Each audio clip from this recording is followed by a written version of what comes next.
Good day mga kapobs, may isi-share lang ako sa inyong konting tips para sa ating Rossi Nova SS 150cc. Ang kasukat pala nitong ating brake shoe mga kapobs ay galing kay Honda Beat 110 at ito ang ating ipapalit sa likuran na brake shoe kasi ito yung kasukat niya.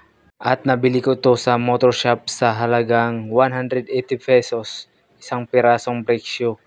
Mga kapobs, titingnan natin sa loob kung ano ang nilalaman nito.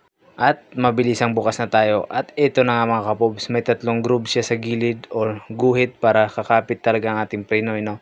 Tapos yung spring niya matigas kasi bago pa talaga. Ito ang kanyang design sa gilid. Yan po ang Makoto.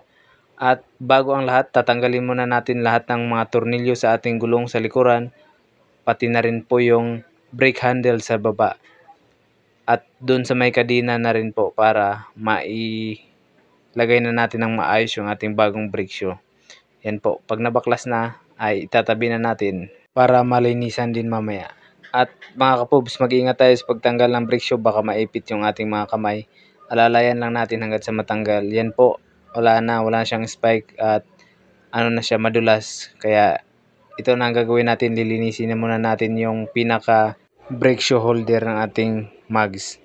Tapos mga kapobs, kung may luma kayong brush dyan, brush nyo lang ng maigi yung gilid, yan o. Kuskusin nyo lang at yan ang resulta mga kapobs o. Durog na durog o, sobrang itim na kain. Kaya mas maganda mga kapobs, linisan talaga natin tong gilid ng ating brake shoe holder. At ito na po, papalitan na natin at isasalpak na natin itong bagong brake shoe. Yan pong bilog ay sa taas, bilog na butas sa bandang taas po yan. At yung flat naman dun sa mismong baba. Yan po, hilahin nyo lang, unahin nyo sa taas, tapos pipirsahin nyo lang siya. Ganyan, para sasalpak talaga siya ng husto. At yan na nga po, nasalpak na natin yung ating brake shoe. At ito naman, lilinisin din natin itong ating mags, yung hub niya. Para kapit na kapit talaga siya pag nagpreno tayo mga kapobs. Yun na, nalinis na natin at napalitan na rin natin ng husto at maayos. Kaya ibabalik na natin ang ating gulong. Unahin lang natin kabit ng ating kadina kasama ang sprocket at ibabalik na natin lahat ng tornilyo na ating tinanggal. Madali lang pala magpalit ng brake shoe mga kapobs, kahit tayo na po ang magpalit ng brake shoe ng ating motorsiklo ng ating Rossi Nova o kahit anong parts man yan, basta dalhin lang natin yung kasukat ng ating mga brake shoe or di kaya brake pad sa harapan. Ganon naman po ang ginagawa ko mga kapobs, dinadala ko sa motor shop. Kung may mga kasukat sila, goods na rin.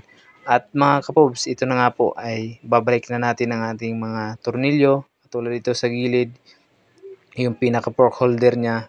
Ganyan, i-adjust nyo lang siya. Ma-adjust naman niya mga kapobs.